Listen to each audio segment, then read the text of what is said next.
Eu começo este episódio com um questionamento especial para vocês, ouvintes paulistanos. Vocês não acham que o frio e os dias cinzas dessa cidade dão um ar misterioso? Agora, imagina aqui comigo que você está em meados dos anos 90 e você está ao volante de um Fiat Uno com as janelas semi-abertas. O vento gelado atravessa o seu rosto. A rádio toca algum hit da época, mas logo você nota que um velho Opala te persegue por quilômetros em uma grande avenida da capital. Não parece um típico filme de suspense? Creia, é de suar frio, você tá louco. Mas esse cenário, assim, típico de um filme policial dos anos 90, se tornou pano de fundo para uma das maiores telenovelas da teledramaturgia nacional. A Próxima Vítima, de Silvio de Abreu. O mistério que permaneceu por 203 capítulos parou o Brasil, a América Latina e até cruzou o Atlântico, fazendo com que os portugueses ficassem ansiosos para descobrirem quem era o tal do serial killer. Com a chegada do clássico ao Globoplay, nada mais justo do que ter um episódio de gala para ela. Desta vez, eu, Matheus Guimarães, junto ao meu parceiro investigativo Marcelo Fonseca, estaremos acompanhados de mais uma detetive, Isabela Carnelós, que está prontíssima para analisar esse novelão junto com a gente. Mas antes da gente ir para o que realmente interessa, não posso deixar de lembrar você que o Recapitulando tem seus episódios publicados quinzenalmente e está disponível nos principais tocadores de podcast: Spotify, Deezer, Apple Podcasts, e você encontra a gente também no YouTube. Por isso mesmo, não deixe de se inscrever ou assinar o canal, assim você não perde nenhum dos nossos lançamentos. Um mistério que você não precisa de ajuda de investigadores para solucionar é como você encontra o nosso Instagram. Tá fácil. Lá você nos encontra como @podcastrecapitulando. Então, sem mais delongas, a gente espera logo após a vinheta numa esquina escura do centro de São Paulo.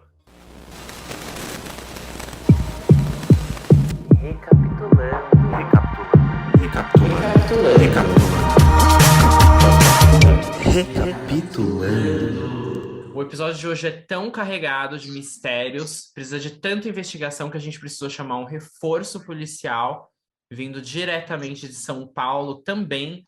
Isabela Carnelós, muito obrigado por ter vindo. Seja bem-vinda!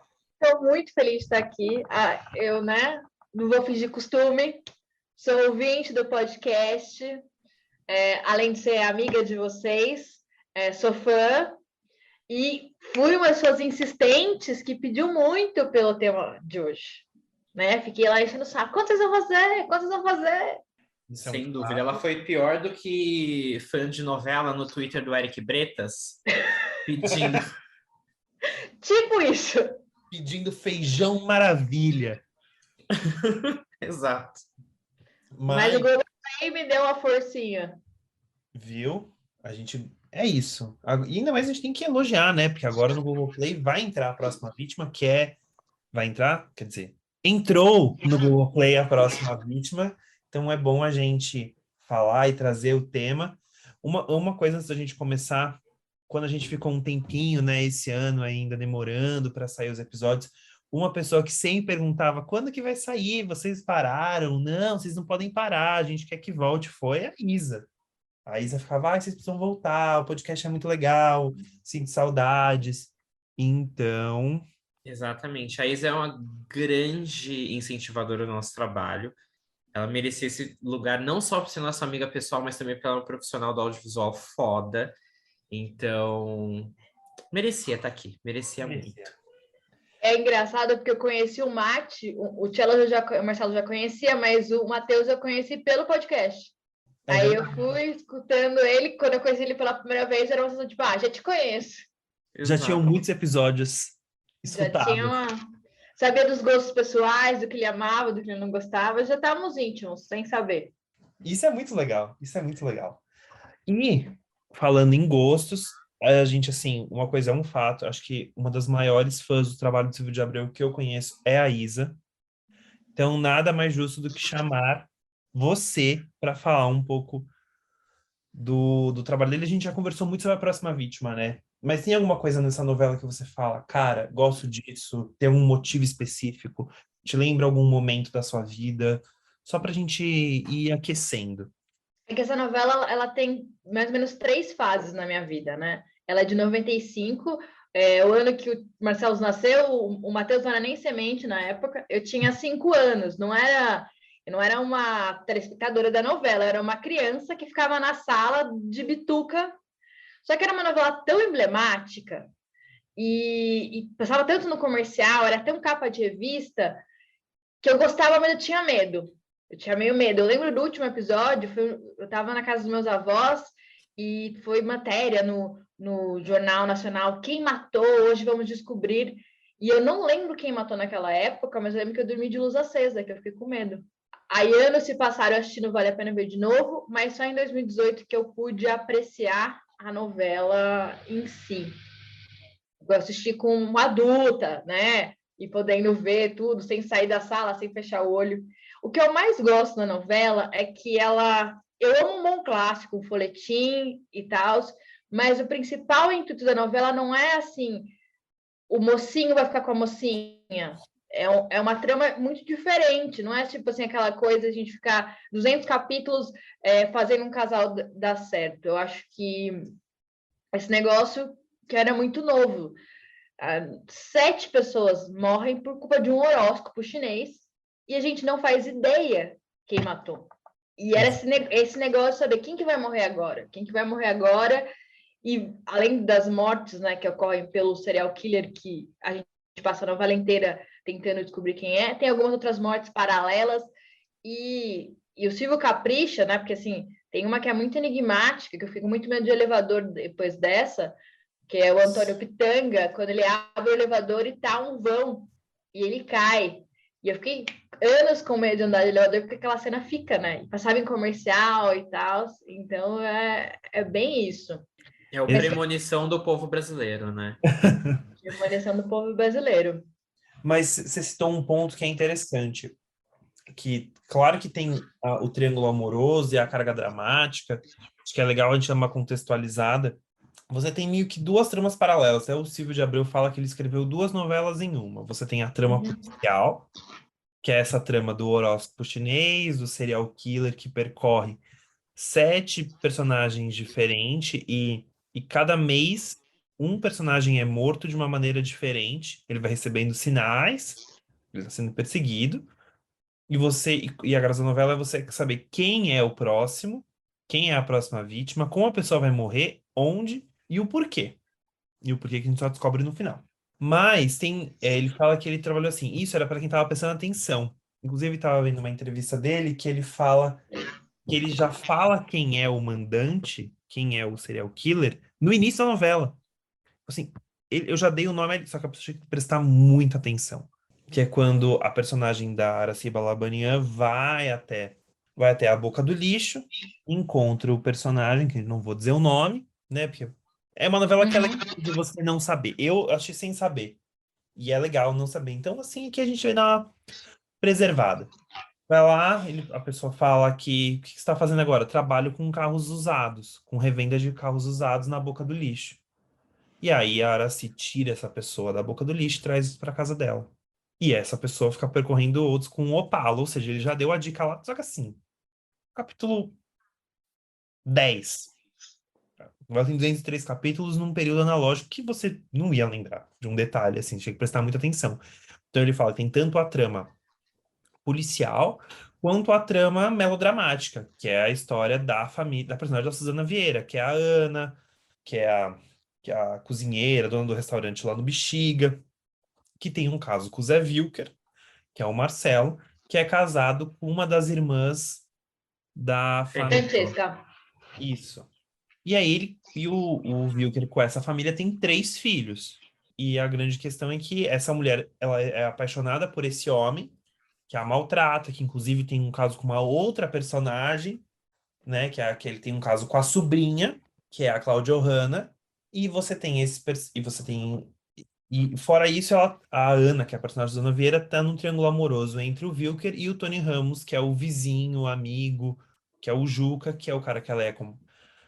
Ele ama ela, mas ela não dá tantas chances pra ele, porque sabe que o amor da vida dela é o Wilker, né? O E Marcelo. muito clássico, né? Porque a Suzana está entre dois irmãos, de criação, mas dois irmãos.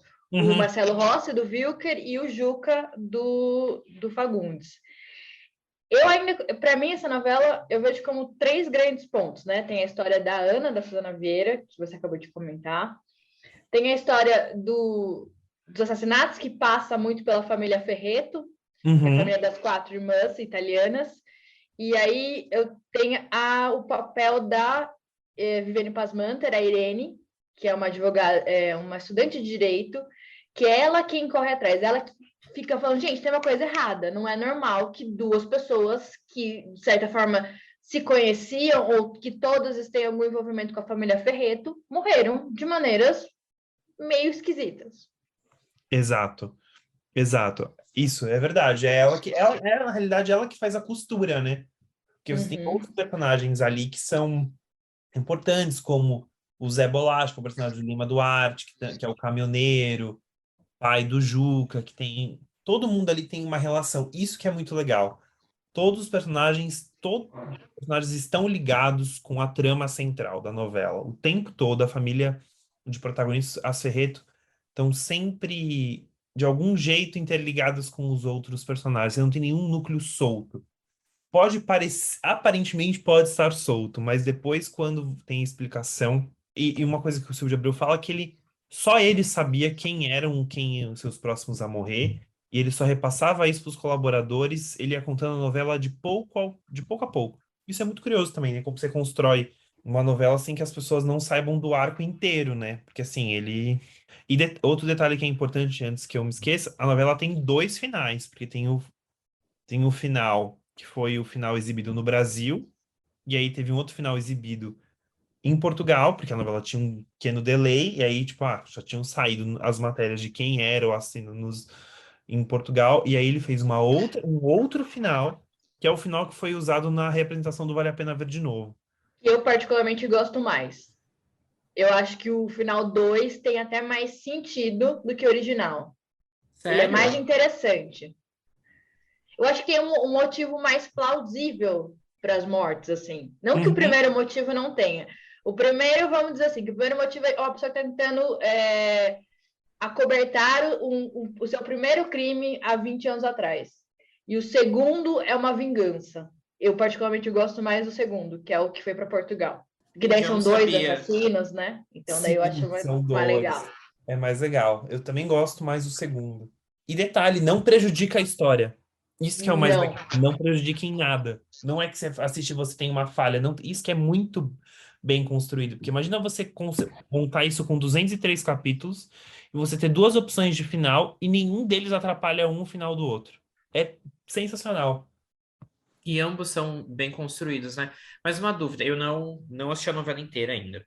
O segundo assassino, o da versão de Portugal, ele tá presente na novela inteira? Porque eu sei que o primeiro tá, mas o segundo, Não, ou eles ele é entram um. depois. Eles entram um pouquinho Ah, depois É, um pouco na mas depois. novela. ele é alguém que tem uma trama ali no decorrer da novela. Tem uma trama. Eles viram personagens muito importantes. Um chega meio que no meio da novela, outro chega mais pro final, mas eles acabam tendo um protagonista muito grande nas suas histórias. Interessante. Não, é genial, né? É genial. E isso, essa ideia, eu sei que ele teve no decorrer da novela. Já bem mais pra frente, se eu não me engano, ele comenta que ele cruzou com alguma senhora, alguém que falou pra ele: Nossa, tô acompanhando a novela, tô fazendo super sucesso, mas já sei quem vai ser o assassino. E aí, no meio da novela, com toda a história já arquitetada, ele consegue, de uma forma extremamente engenhosa, encontrar um outro assassino. Isso é maravilhoso. Eu acho que o Silvio tem muito isso, uma coisa que eu gosto das novelas do Silvio. Eu comecei agora a assistir as novelas dele que são mais cômicas, né? Tô assistindo o Sassaricando.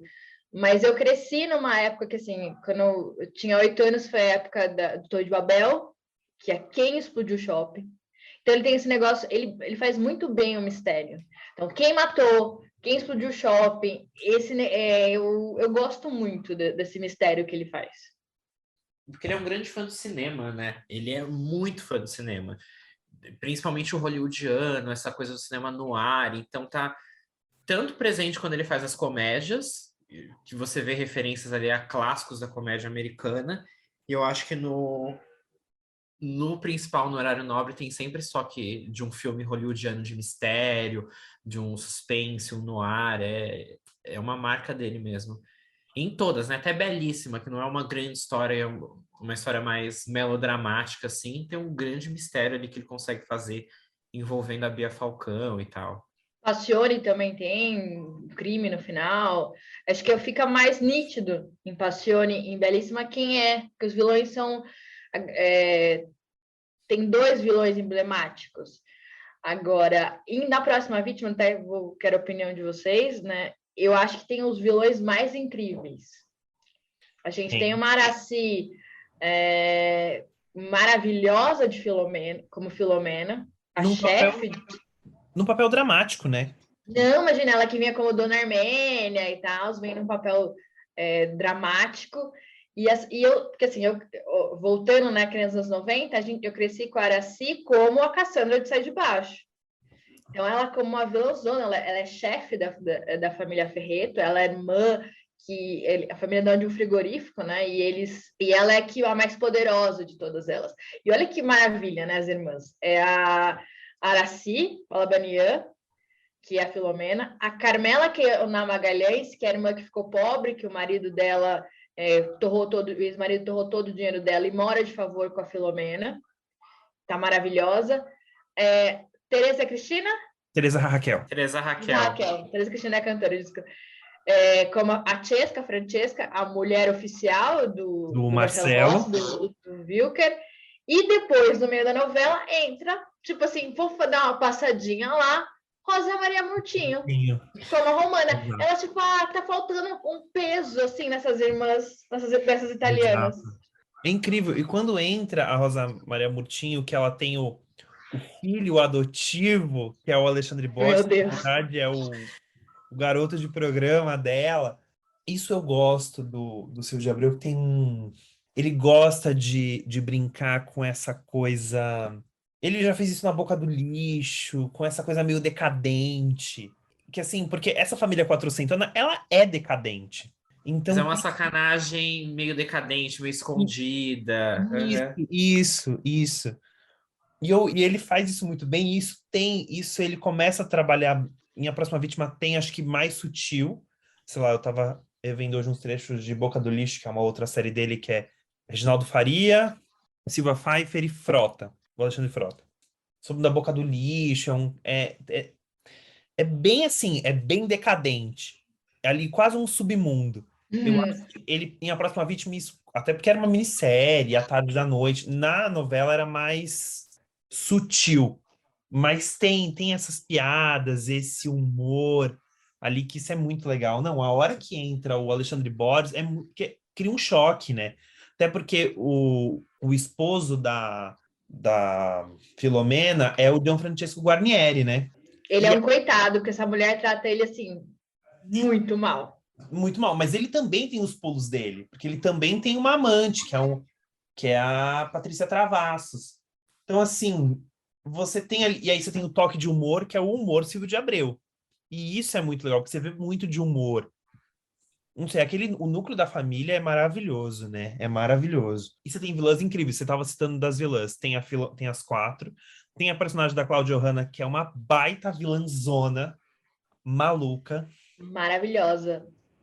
E assim, falando da Cláudia Raia, eu acho que eu já comentei com vocês isso, que às vezes você assiste uma novela de 30 anos atrás, você acha coisas que hoje seriam até inadmissíveis.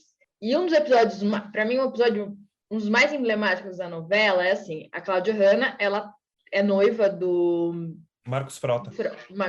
Do Diogo, e ela é noiva dele porque ele tem uma condição financeira legal e porque ela quer sempre ser a menina dos olhos da tia dela, da Filomena. A bambina da Filomena. Só que ela tem um caso com o tio, que é o Wilker. O Wilker tá pegando todo mundo nessa novela, como sempre, como em todas as novelas. Pegando todas, é real. E fica num jogo, você estava até falando de decadência, que ele sai do quarto da mulher para o quarto da sobrinha, a sobrinha vai, eles vão se relacionar na cozinha da casa, é um negócio, né, da decadência, e ela enganando esse moço, né? Até que a Suzana Vieira, que foi abandonada pelo Rossi, eu tô fazendo muito spoiler? Vocês falam que esse novela não tem spoiler. Não, porque Não tem spoiler. Isso não tem spoiler. 30 anos já, gente. Não, 30 não, calma. Tá, vamos lá. 28. 27. 27. Aí, 27 que... É do meu amo com calma. A Suzana, né, que foi abandonada pelo Marcelo Rossi, pela Isabela, da Cláudia Hanna, ela fica mancomunada com a Andrea, que é o papel da mãe dela, Luciana Gimenez, a Vera Gimenez, que tá maravilhosa, que ela é uma secretária do frigorífico, que ela é muito humilhada pela Isabela, porque a Isabela sabe de algo que ela fez na juventude. E ela fala, não, esse moço bom, que é o Diogo, não pode se casar com ela, não pode se casar com ela. Elas armam para o Diogo chegar na casa e encontrar a Isabela vestida de noiva no dia do casamento com o tio. O Diogo, né, dá uma surra na pesado. Isabela, que é assim, apesar de que ela é muito vigarista, você tá torcendo para ela se F, tem um momento que eu fico assim, nossa, que legal, ele tá chutando ela, e tem um outro que fala, peraí, né, voltando, por mais que ela tenha sido uma pessoa horrorosa, ele tá chutando ela escada abaixo. E tá todo mundo... Ele é o mocinho da trama, ele é o bonzinho, o cara que no final vai ter o casamento. E é aceitável, né? Na maior emissora brasileira, na novela de maior audiência, ele sentar a mão numa mulher. E a gente torcer para aquilo, falar, ei, todo mundo...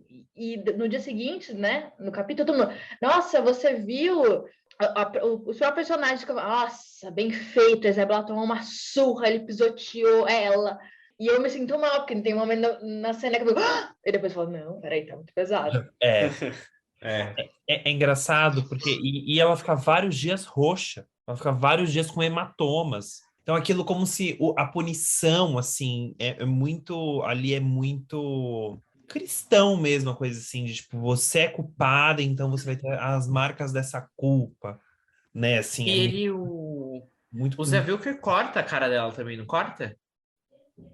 É o Zé Wilker que corta? Corta.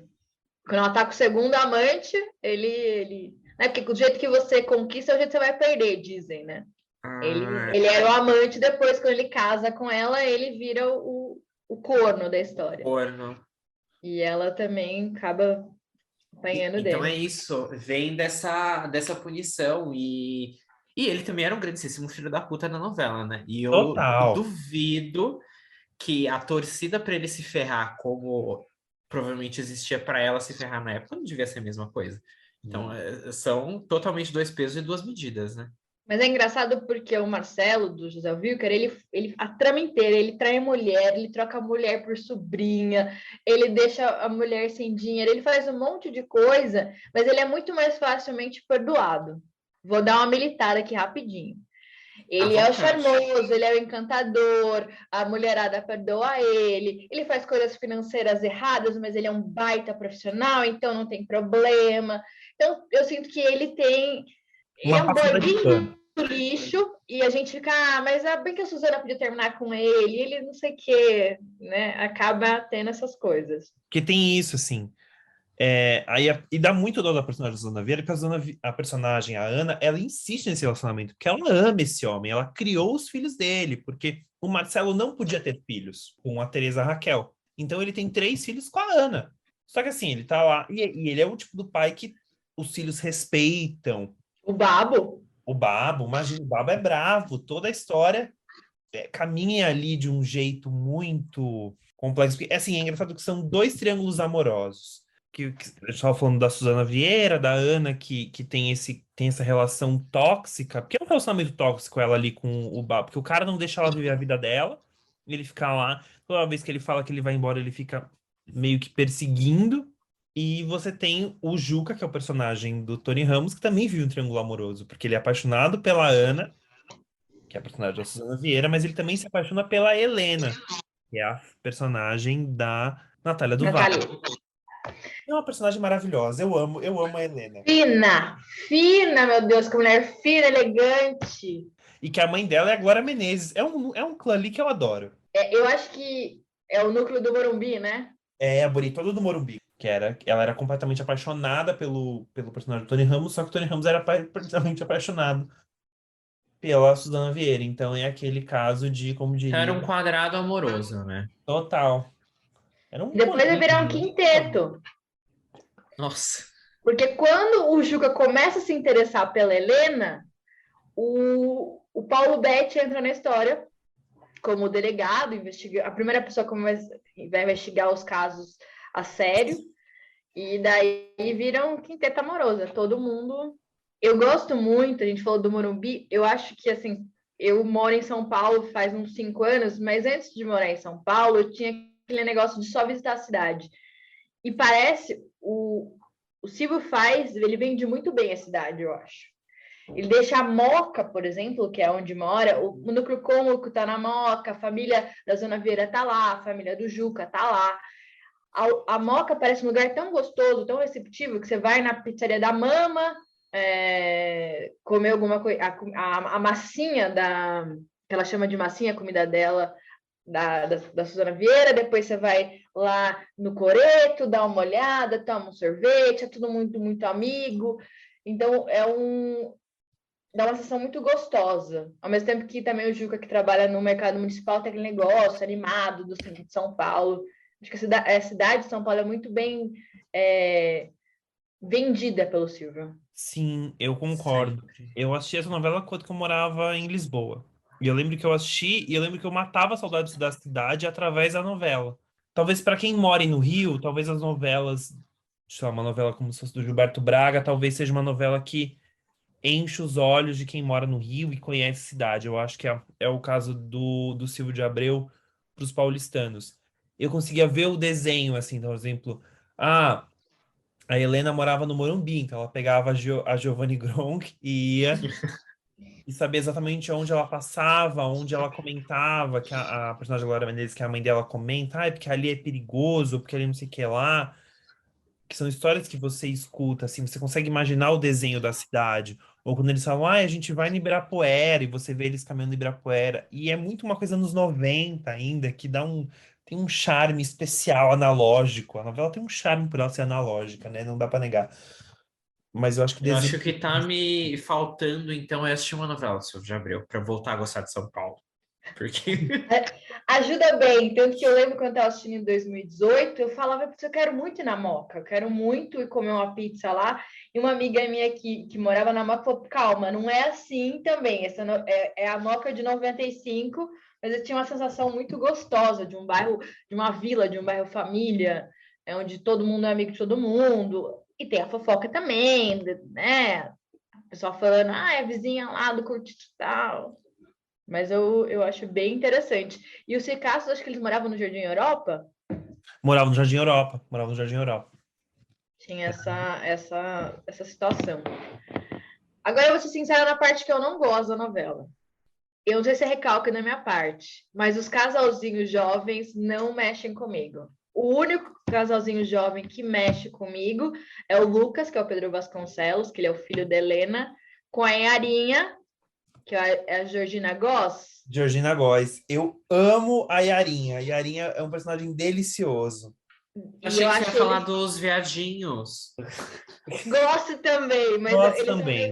eles são meio dramáticos em alguns momentos. Fica um negócio meio assim, tem uns ciúmes ali, tem um negócio meio, eles ficam no carro tendo várias DRs.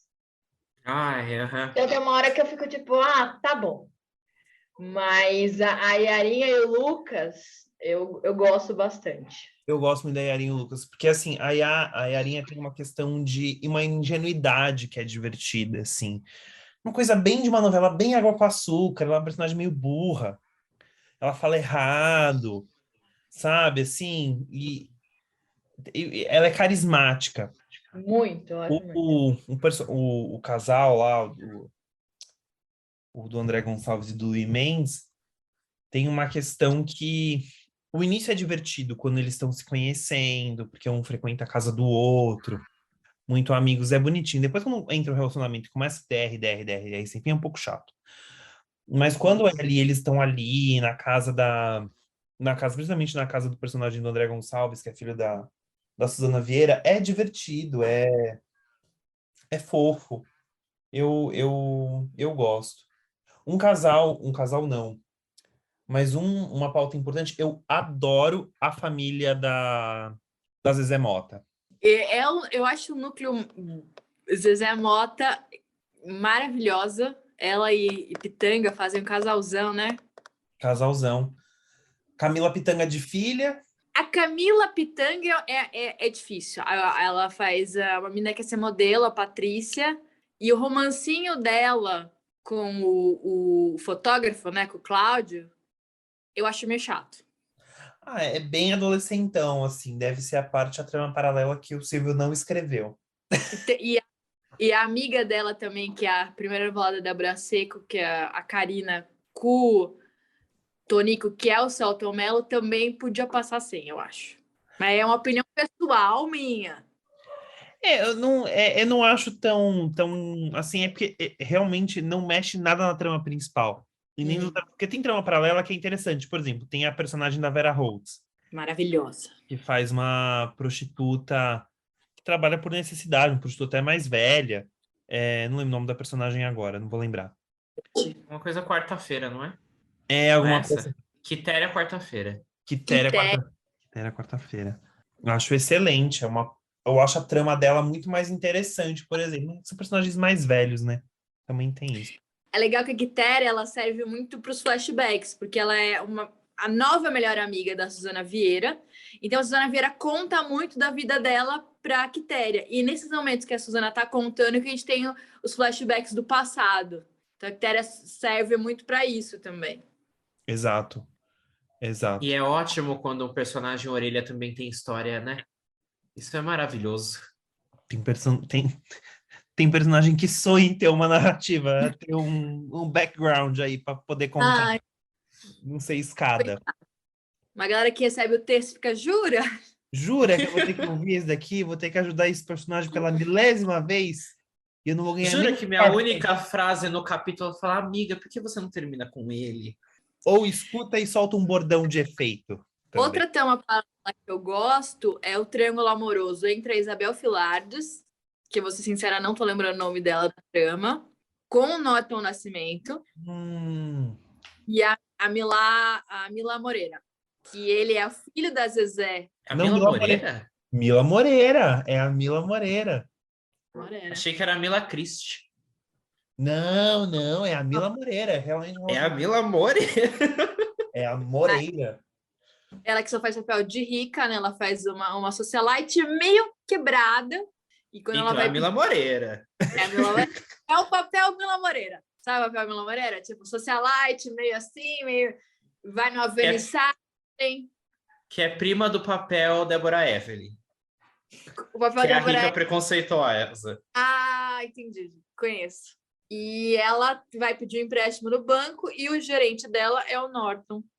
E que aí que é legal também, que é uma família preta, que tá bem na trama, não é uma família que é escada para ninguém, tem a sua história própria, uma família de pessoas bem-sucedidas. O Luiz Mendes é um estudante da USP, a Camila é uma estudante que é uma modelo, o pai é um contador, a mãe é uma secretária de uma multinacional, e o Norton Nascimento é um gerente de banco. E eu acho isso muito rico, principalmente nos anos 90, a gente tem algumas novelas que tem umas frases infelizes, tô te chamando Mulheres de Areia, umas frases meio racistas infelizes, eu acho que é interessante a gente ter uma... Eu acho gostoso. Não, é bom. E se você for para pensar, é uma representação ali de uma família classe média preta que dificilmente você viu de novo. Pensando bem aqui, assim, depois que a Thaís Araújo surgiu, a gente começou a ver os papéis feitos para a Thaís, né? Exato. Mas o Matheus ia citar alguma coisa que ele falou, falando nisso... Não, ia só comentar que a gente estava falando de casais adolescentes, mas é muito difícil. É muito difícil você torcer, dar certo. Não é só o Silvio de Abreu. Gilberto Braga também tem uma mania de querer fazer casal adolescente. A hora malhação, gente, tem que ficar às 5 da tarde. Ninguém tem paciência. Essa faixa até acabou.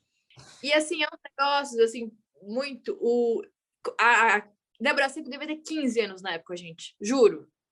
E o pai do namorado, que é o Tony Ramos, né, o futuro sogro, comprando apartamento na Vila Prudente para o cara casar. A mina tem 15 anos, o namorado está na faculdade, então deve ter o quê? 20, né? Já estamos já estranho aí, 20 com 15, mas tudo bem, eu vou ficar quieta.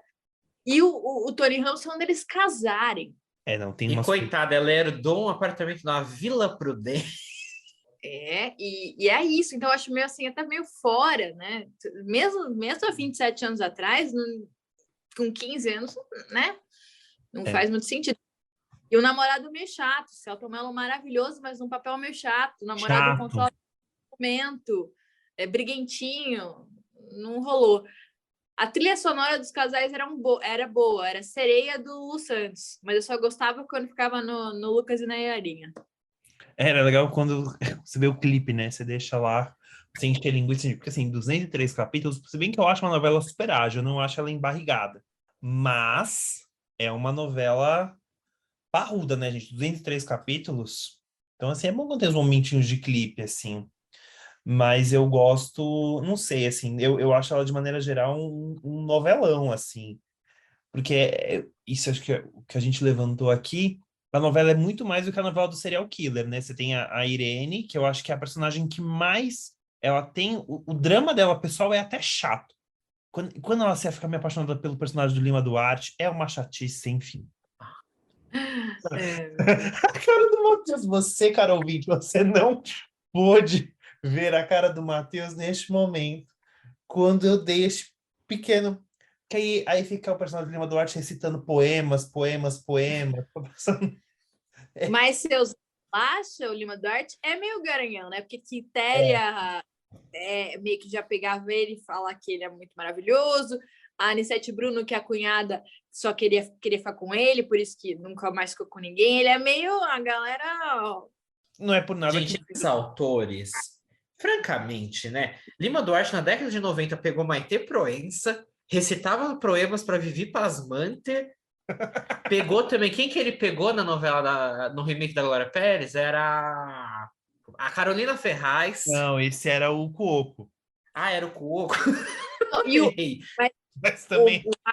O Martins, deixa eu contar um negócio. O Cuoco participa da novela, né, da Próxima Vida, em 5 episódios. E ele é o pai da Irene. Ele pega as amiguinhas da Irene também. Nossa, eu não lembrava desse detalhe. Exato.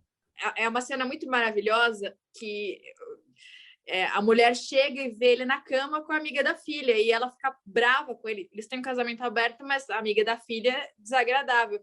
E ele fala assim, qual que é o seu problema? Você quer que eu troque a cama? Eu troco a cama. Bem cínico, assim. Gente, olha... Eu não lembrava que Silvio de Abreu estava debatendo relacionamento aberto em 1995. E a galera de Santa Cecília fica debatendo isso hoje. Cara... E mais um casamento aberto do Cuoco, porque em Salvador da Pátria também era. É verdade. Sassá também é aberto? Era com a Suzana Vieira. Entendi. Nossa! Viu como é bom? Relembrar também é viver, olha aí, gente. A gente relembrando que essas pautas de hoje já foram, ó. Já foi batida. Mas na novela, a Helena, ela é vista... quando ela vai contar para o seu atual amor, o Juca, né? Que é um cara muito conservador. É o cara que é legal, mas é conservador quando aperta. Ele fica meio horrorizado quando ela conta que teve um casamento aberto. Ele fica meio... Ela morre de medo de contar isso para ele, que ele é família. Italianão, da Moca, família, como assim? Casamento aberto? Eu adoro que eu fico assim, gente, é exatamente esse texto, não tô falando nenhum. Não é? Como assim? Dormia. Perfeito. E ele vai lá, comenta com o tio, que era o personagem do Flávio, e também solta, assim, altas barbaridades. É assim, mas ok, que a gente entende ali todo o contexto dos personagens, mas era engraçado porque tinha isso mesmo, da Helena ser muito... com pensamentos muito progressistas, e ela se apaixonar por um cara que era completamente oposto. Inclusive, esse é o dilema dela o tempo todo da novela, né? Mas era Ela- 95 também, né? Não, sabe como é? Era 95. Hoje você vai falar pra sua mãe que você conhece alguém com relacionamento aberto, ela vai estranhar. Aí eu ia comentar alguma coisa e esqueci. Ah, você estava comentando que ele é um italianão da Moca, ele também tem, ele vende fruta no Mercadão de São Paulo, não é? Eu É, adoro que quando é para golpe. ser característico, o Silvio de Abreu é muito característico. Total. Porque não basta ser um italianão da Moca, tem que vender também no Mercadão, comer um sanduíche de mortadela, ele vai fundo. E E isso é detalhe, bom. isso é bom. E detalhe, né? Sem o golpe da fruta cara. Eu não entendi, desculpa. Não, a galera tá dando golpe no mercado, no Mercadão. Se eu oferece, você come um pedaço, ele fala, custa R$ 600, agora você tem que pagar porque você comeu. Nossa, não vou ficar esperta com isso. É, não tem nada a ver com o assunto, mas ok. É, Não, mas uma dica, né? Eu já não ia pisar lá, porque aquele lugar tá horroroso. São Paulo, do jeito que tá São Paulo, não tá mais essa ode do Silva de Abreu, não, gente. É mas, romantizado. Não tá mesmo. mas nos anos 90 Já já não não ia no. tava. O Juca usa o Mercadão até para conquistar a Helena, porque os dois se conhecem numa ópera e ele vai e depois ele convida ela para conhecer os vitrais do Mercadão. É tipo, ele, né, usando aquilo como moeda de charme. É verdade, tem isso. E é um casal que você torce muito, né? Porque tem, Eu gosto bastante. porque tem horas que você. Acho que muito pelos opostos se atraem, né? Pelo fato dos dois serem muito diferentes ali, de serem de mundos muito diferentes. Ele é da Moca, ela é do Morumbi, tal qual a música da Juliette, né? Eu, só que e assim, e é um pouco irritante em algum momento o personagem da Suzana Vieira, que ela não sabe o que ela quer da vida. E aí você fala, cara, não dá pra estragar a felicidade do cara que tá ali vivendo um romance em que ele tá se entregando. Quando ele começa a se entregar pra Helena, a Suzana Vieira começa a puxar ele de volta pro mundinho ali. E é engraçado, porque quando entra o Paulo Betti na situação, você fica irritado com aquele personagem ali, atrapalhando, porque você fica. Esse casal ia. Tava vindo, meu. É o casal. Eu acho que é o casal que eu mais torço na novela, é Helena e Juca, sem dúvida. Eu também gosto bastante e eu acho que até não sei, né? O Silvio, ele não imaginava que a gente fica com ranço da Suzana Vieira. Tipo, de estar, né? A gente até fica, ai, tá bom. Se não quiser ele agora, vaza, né? Não Sim. rola. E até que quando eles estão juntos, quando que em algum dado momento, isso é nenhum, se você assiste novela, você sabe que em algum momento esses casais ficam. Quando Uhum. eles ficam, não tem uma química. É esquisito, porque aí eles vão para uma viagem, a viagem tá tudo errado. E aí são vários. E isso é muito legal, assim, porque é uma novela que todo o entorno ali, o núcleo das Ferreto, a questão das Ferreto, do serial killer, deixa a novela soturna, pesada, uma atmosfera de suspense. Mas a hora que vai para esses outros núcleos, ela dá uma leveza, né? Ela complementa. Então, assim, essa viagem é hilária, essa viagem que da Ana com o Juca. É engraçado, porque você vê que claramente eles não dão certo, né? Se conhecem tanto, mas se conhecem, mas são amigos, não são pares românticos, né? Eu tenho um momento que eu me decepciono com o Juca. Porque o Juca é um cara muito legal, o cara, o paizão, ele é um amigo da comunidade. Todo mundo tem algum problema, vai falar com o Juca tá sempre ali para auxiliar todo mundo. E quando ele tá com a Ana, a Ana fica sabendo que o filho dela, né, o André Gonçalves, tem um relacionamento com o Luiz de Mello. Luiz Luiz Mendes. Mendes, perdão, gente. E a André Gonçalves vai falar com o Juca, o padrasto, esperando o quê? O que o Juca sempre dá para as pessoas, que é um aconchego. E o Juca daí vem aquele negócio que ele não reclama dele, que é o cara meio mente fechada, meio padrões, entendeu? Ele fala, tá bom, tá, faz a sua, não...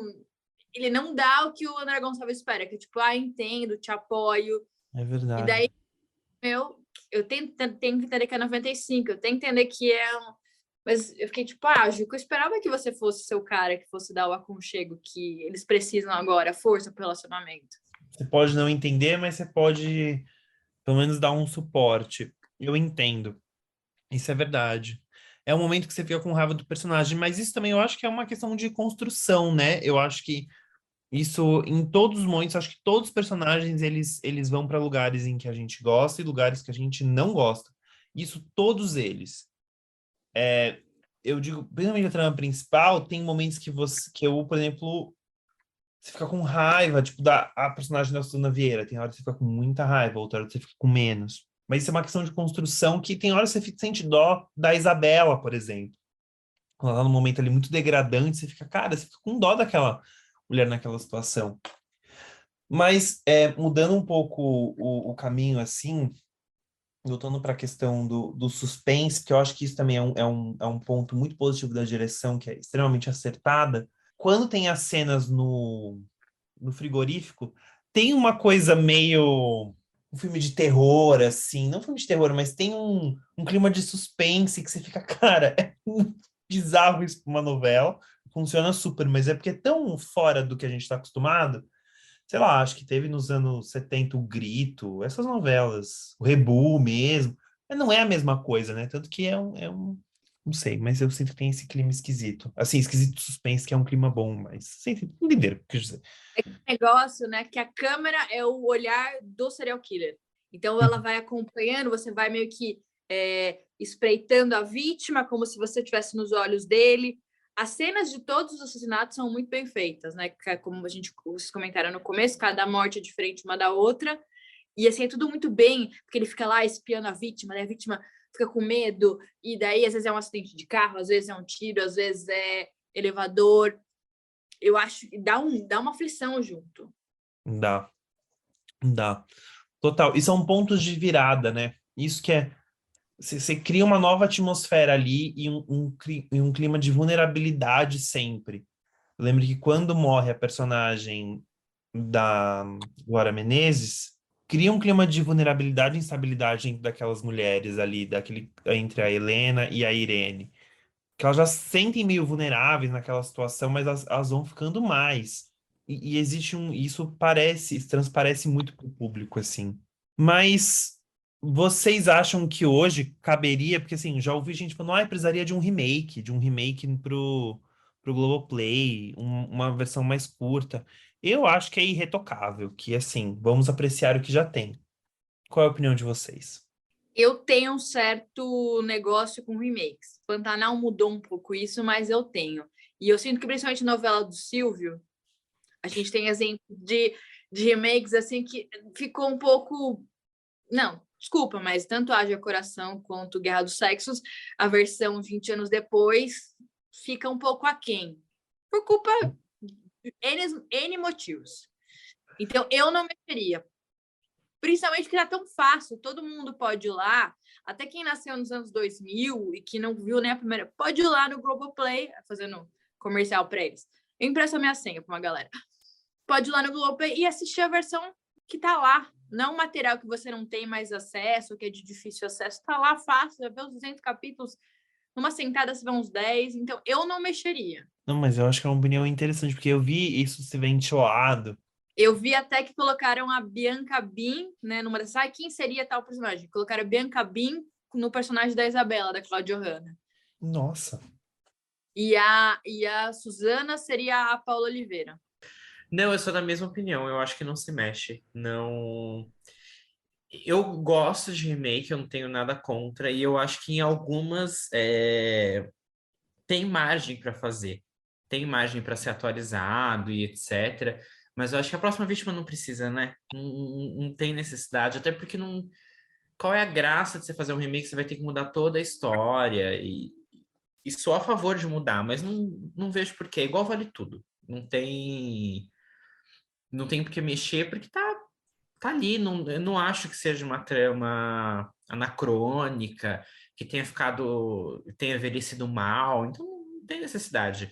Não é como se fosse sei lá, talvez uma Sassaricando tivesse margem para atualizar de uma forma bacana e etc. Eu acho que a próxima vítima não tem necessidade. Não, faz sentido, faz sentido. É, é curioso, né? Porque inclusive, foi uma fórmula que tentaram repetir depois, né? Tem até, inclusive, uma novela da Record que tentaram repetir a fórmula. Foi que era um aniversário e apaga a luz e alguém morre. E daí liga a luz. Eu lembro de alguma coisa assim. Era chamada Tira e Queda. Ah, maravilhoso o nome, Aí, ó, hein? mas ninguém Então, mas assim, nunca foi um modelo que pegou depois, né? Umas novelas tão inventivas. E eu fico pensando que talvez isso caberia hoje em dia ainda. Eu acho que é talvez um horário das 11 horas, uma coisa menor, assim, um projeto menor. Precisa ter 203 capítulos, né? Demais. Nada precisa ter 203 capítulos. É 3 ou 13? 203. 3. Não tem nada. Eu acho que nada mais precisa ter tudo isso. Ninguém Não consegue. precisa. Sempre rola uma barriga. Sempre. E eu acho que deu certo, porque era o Silvio de Abreu. E Marcelo sabe que eu não sou. Não é que eu não gosto do trabalho do Silvio de Abreu, longe disso, mas as novelas do Silvio de Abreu não estão perto de serem minhas favoritas. Mas eu tenho plena consciência de que deu certo porque era ele e com anos de experiência em novela. Ele sabia exatamente o que ele estava fazendo e ele soube levar isso de uma forma incrível. Tanto que a gente ficou aqui minutos, quase uma hora, talvez, conversando, e a gente falou muito mais das tramas novelescas ali, folhetinescas, do entorno das relações amorosas do que do próprio mistério. Então, acho que ele soube conduzir de uma forma que era novela, não deixava de ser. Teve, não sei qual episódio que a gente falou esses dias, acho que foi no episódio de Cara e Coragem, que é uma novela que é mistério, mistério, mistério, e eu sinto muita falta de ter um ponto que vai me conduzir até o final. E eu acho que ele soube fazer isso com os assassinatos, que você queria saber a todo momento quem ia ser a próxima vítima. Então ele teve como rechear uma novela inteira, sem deixar o ponto final lá, que era a grande revelação do assassino, sem perder aquele gancho, que eu acho que toda novela tem que ter um gancho pro final. Então acho que isso coube porque era ele. Não gosto muito de comparar, mas infelizmente comparando, acho que João Emanuel Carneiro tentou fazer um policial ali na regra do jogo. Não, obviamente, nada com a mesma abordagem de assassinatos, de serial killers, nem nada, mas era um policial, não deixava de ser. E não sei, não é uma novela boa. Quem assistiu adora. E tem as suas qualidades, mas eu acho que faltou ali ter os entrechos de folhetim, de melodrama, e acho que só o Silvio de Abreu soube fazer isso muito bem. Mais equilibrado, você diz, né? Porque às vezes alguém faz muito. Ele fica muito no suspense ou muito no policial e pouco no folhetinesco. É um pouco que as pessoas falam um pouco do remake do Rebu, que tem coisas que você não que a novela não causou nenhuma grande comoção, porque ficou no mistério, mistério, mistério. Várias outras tramas ficaram no subtexto, não foi além. E aí, claro que é uma novela das 11 horas, a gente tá falando de um outro tipo de produto, mas não deixa de ser novela. E eu acho que assim, não sei com vocês, mas comigo teve muito uma coisa que eu queria descobrir e vai dando dicas, nem só quem matou, mas o que interliga aquelas pessoas? São pessoas de núcleos diferentes, são pessoas que a gente acha que não se conhece. O que liga aquelas pessoas? Porque o que liga aquelas 7 vítimas? E ele vai dando migalhas pra gente, né? São as Exato. pistas e vai deixando você entretido com a história, sem ficar imaginando, eu só vou saber. O que acontece muito comigo, com uma pessoa ansiosa, é assim, mas eu só vou saber isso daqui a 200 capítulos? Dá uma preguiça, vou ser muito sincera às vezes. Exato, porque você não tem pista, mas a próxima vítima te dá as pistas, e ainda você vai assistindo pensando aonde aquilo vai parar. Assim, eu fico imaginando quem assistiu isso na época e assistiu dia a dia, um capítulo por dia. Eu assisti eu fui maratonando. Então então você a trama anda rápido, mas mesmo assim eu não deixava de repensar o que estava acontecendo, mas eu acho que não é o caso. Mas eu acho que quem estava assistindo tinha mais tempo de você pensar e ela dava margem para especulação. Toda novela tem especulação. Vira assunto de mesa de bar, de reunião de família, mas eu acho que a próxima vítima dava mais pano para manga para as pessoas debaterem, tanto que tinha bolão. No último dia tinha bolão de quem. Bolão é um clássico, mas assim, quem foi que matou, por que matou, tinha vários bolões disso. Então era muito legal. Acho que tem uma questão de gerar engajamento numa época em que o engajamento era diferente do que ele é hoje, né? Que tem um negócio, apesar da dica que o Silvio dá, né, do encontro da Filomena com o serial killer, ele não era a pessoa mais óbvia. Não. Tem outros personagens ali que são mais óbvios, que eu posso falar até uns 3 homens ali que são mais óbvios. São. A própria Helena é uma pessoa que está sempre muito preocupada, que ela quer botar areia na investigação da filha, então você fica, por que é Helena? Aí tem o Lucas, que é o irmão dela. Tem vários, eu não vou falar porque daí, né, vou dar muito spoiler. Mas tem umas pessoas que são colocadas, não é o primeiro que a gente pensa. Sim, exatamente, exatamente. Isso, e eu acho que isso que é legal, assim, porque, sei lá, acho que nos anos 2000 você tem vários quem matou, e eles acabam sendo um pouco óbvios, a maioria dos quem matou, né, assim, meio que você sempre ouve você falar, não é possível que vai ser fulano, porque é muito óbvio, e era. O que a gente não tira o brilho do recurso, mas em A Próxima Vítima Ah, não mas é óbvio. tira, né? Tira, por exemplo, E eu adoro a firula que eles tentam inventar assim, não, mas esse vai ser um quem matou diferente, porque a revelação é por que matou. Ah, gente, enfim, né? é, em- Mas o próprio Silvio em Passione, né? É a grande, né? óbvio. Belíssima no mistério, acaba sendo, não tem muita. Não, um personagem que você fala, "Ah, Mas o do Silvio em Passione, ele é bem interessante. Eu acho bem interessante. É, acaba caindo nesse de, é muito mais interessante o porquê e tal. É, a revelação é porque tem um negócio lá no início e etc. Que ele também deu uma entrevista e ele solta uma pista e eu matei muito antes da novela acabar. Mas, enfim, tem o seu valor. Eu retiro o que eu disse que tira o brilho do recurso. Tem o seu valor, é verdade. Tem o seu... Mas, assim, claro que é muito mais legal um fator 100% surpresa. Quem você não sabe de onde está vindo, como, por exemplo, quem matou Death Watch, quem matou por engano. É muito mais legal. Porque você não está esperando, né? Mas quando é um nome óbvio, por mais que a justificativa seja incrível, mas é legal o tom de surpresa. E eu acho que A Próxima Vítima leva isso muito bem, assim, porque a trama leva para vários nomes. Não é porque aquele serial killer ele tá óbvio, ele não é óbvio. Tanto que no início ele nem tem tanto destaque assim na trama. Tipo, não é um personagem óbvio. E eu acho que isso sempre é brilhante. Eu sou sempre a favor. até o do segundo desfecho. Uhum. É um personagem que você desconfia mais, acho que até desconfio mais do segundo desfecho, mas também não é alguém que a gente está esperando. Exatamente, exatamente.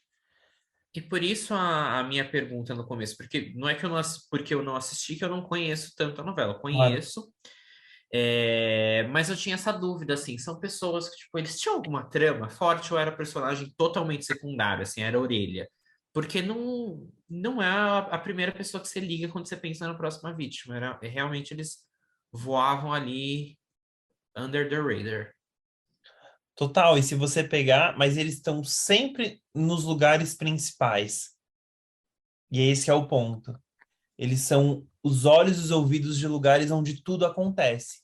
E isso é o que torna ainda mais interessante, eu acho. O que eu queria muito perguntar, já que falamos bastante que são 203 capítulos, o Marcelo falou que maratonou, e aí deixo aqui a minha pergunta: é uma novela para se maratonar, sabendo que novela não é algo feito para se maratonar, que é pesado, que é maçante, etc. Mas eu tô aqui, eu vou terminar uma maratona, já tô quase na metade de celebridade. Vale a pena eu dar o meu play depois em Próxima Vítima? Vale, Ah, super vale. vale, vale.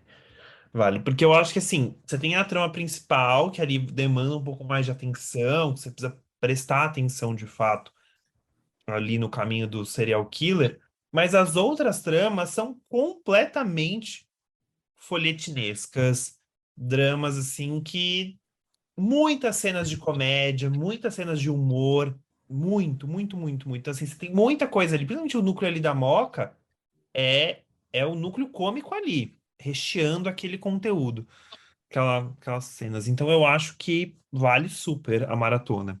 Vale bastante. Eu faço uma coisa hoje em dia que eu sei que não é o mais indicado, mas eu maratono e eu vou pulando algum. Sempre vai ter uma coisinha ou outra que você não gosta. Quando eu vi A Próxima Vítima em 2018, que eu vi pelo YouTube, a trama da Patrícia Travasso, eu, por exemplo, não curtia muito, eu passava. Então você vai ganhando, a gente pode escolher no nosso prazer também. Mas é uma trama que tem um ritmo bom, ela é meio frenética, então você não cansa. Eu sinto isso, pelo menos. Exato, ela tem ritmo. E isso, eu acho que é por isso que ela entra nesse hall de novelas muito emblemáticas, porque elas têm um ritmo absurdo. Assim, para uma trama que é longa, que tem um baita tema pesado, ela é muito redonda e muito ritmada mesmo, assim.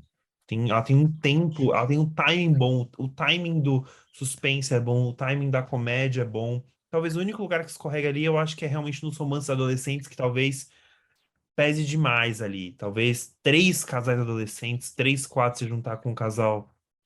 E que Aham. o casal homossexual entra como não entra no núcleo teen, mas assim, três casais teens é puxado, sabe? Não precisa de tudo isso, é um exagero. Também acho. Dá uma pesada ali, eu dou uma passada.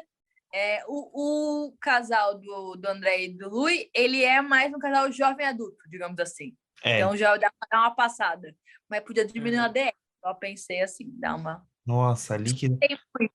que é nos últimos 40, 50 capítulos é DR em cima de DR, você fica, meu, não, agiliza. Passa. Ah, Não, e eu acho justíssimo pular também. Não sei, acho que tirando Vale Tudo, praticamente toda você vai pulando, não tem como. E a novela, a gente não gosta, mas às vezes agora eu tô num período de celebridade que, gente, na mesma semana deve ter tido umas 8 cenas do Fábio Assunção com a Cláudia Abreu, que era a mesma cena. Era sempre a mesma cena. Ele lá chantageando ela e etc. Ela falando, ai, não quero mais fazer. Enfim. Então, acho justíssimo pular. Mas a minha dúvida era realmente se era uma novela que tinha ritmo, que. E com certeza eu veria ela estar na minha lista para a próxima maratona aí. Eu vou fazer também. Eu vou de novo. Vou pela quarta vez. Terminando Sassaricando, eu vou de Próxima Vítima. eu acho Arrasou. que Você tá gostando dessa Saricando? Eu tô numa fase agora que tá uma barriga, que a protagonista, a Tônia Carreiro, deu uma saidinha. Ela foi pra Itália, foi pra Milão e não voltou até agora. Então tá meio Ah, um negócio assim, meio esquisito. Ela foi pra Milão, esqueceram ela lá um pouco. Mas gosto da novela, assim. dizem que depois que começa aquele mistério do ela e etc., a novela dá uma caída, né? Exatamente isso. Quando a novela começa a ficar só por esse lado, assim, e a esposa do Aparício Varela volta dos mortos, assim, fica um pouco. Podemos passar. Mas o começo é muito bom, não é? Eu lembro de ver bastante o começo. O começo é bem bom. É uma coisa muito maravilhosa. Você vê o protagonismo tá em pessoas de 50 a mais. Você vê a Tônia, o Paulo, a Eva. A mais jovem ali é a Irene Ravache com 45. Então é raro isso e eu acho bem legal. Eles Aham. namorando, tudo é bem legal. seja uma boa dica aí de maratona. Não sei se necessariamente maratona, mas é uma boa novela para pelo menos começar a se assistir. Sassaricando tá na minha lista. Queria muito, admito que acho que eu tenho mais vontade de ver Cambalacho do que Sassaricando. Mas enquanto que não tem Cambalacho, podemos ir de Sassaricando mesmo. E aproveitando, fã do Silvio, podia entrar também Deus nos acuda, que é uma que eu gosto. É a uma das menos emblemáticas, mas eu gosto. Eu gosto Aí rola o par Edson Celular e com Cláudia Raia. E Sim. tem Dercy Gonçalves. Rainha. Acho que é isso, né? Falamos de tudo, abordamos bastante coisa da novela. Acho que se você não assistiu, você ouvinte que ainda não assistiu, acho que demos motivos mais do que suficientes para você assistir. Não acham? Eu acho, dependendo do dia, não assista no escuro nem sozinho, né? Conselho. Chama um coleguinha, né? Mas vale Exato, a Mas pena. é isso, tá mais do que convencido, principalmente agora que tá no Globoplay, tá fácil. Então, não tem desculpa, tá lá. exato. Faz Meninos, foi um prazer, assim. Somos amigos, convivemos sempre, mas foi um prazer participar. Foi muito legal mesmo. Eu já vou falar, quero voltar. Quando tiver outro tema, né? pode deixar aqui, a gente é sempre bem-vindo. Vem uma vez, a gente Você libera. tá mais do que convidada. Me caça, sucaça. Já vou até aproveitar. Quando for falar de malhação, da gata comeu, me chamem, tá? Que eu tô por dentro desses assuntos. Pode deixar que ainda terão outros assuntos que a gente ainda está planejando e a gente pode combinar um especialzinho, sim. Vai funcionar super. Bom, agora que você participou, acho agora é o momento de você deixar como a gente te encontra, onde a gente te encontra, como você gosta. Se Onde a gente você pode te quiser encontrar? ser encontrada, né? Exatamente, exato. Você quer deixar o mistério, sim, deixa só o mistério da voz. Além de ser encontrada numa salinha em Itapecerica da Serra junto com o Mate, eu posso ser encontrada no @IsabelaCarnelos1. Arrasou. A primeira e única. A primeira... A primeira e única de meu nome. Esse um dá todo um charme. É por causa de uma prima de Campinas que tem o mesmo nome, daí eu fiquei com um. E no Twitter eu tô, mas só para bisbilhotar os outros. Eu não posto nada, eu fico só dando like, ficando brava. Essa é a graça, é isso que a gente faz. Twitter também Exato. é fechado para balanço. É público OnlyFans. OnlyFans.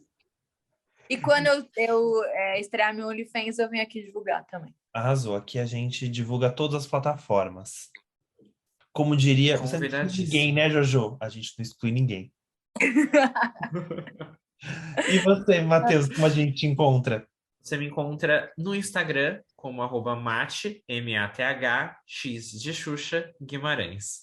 E você encontra como @MarcelosFonseca, com 2 L's o S, no Instagram. É isso, gente. Muito obrigado, Isa, mais uma vez pela participação no episódio de hoje.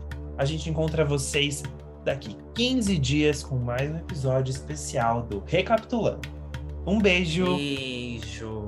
Tchau!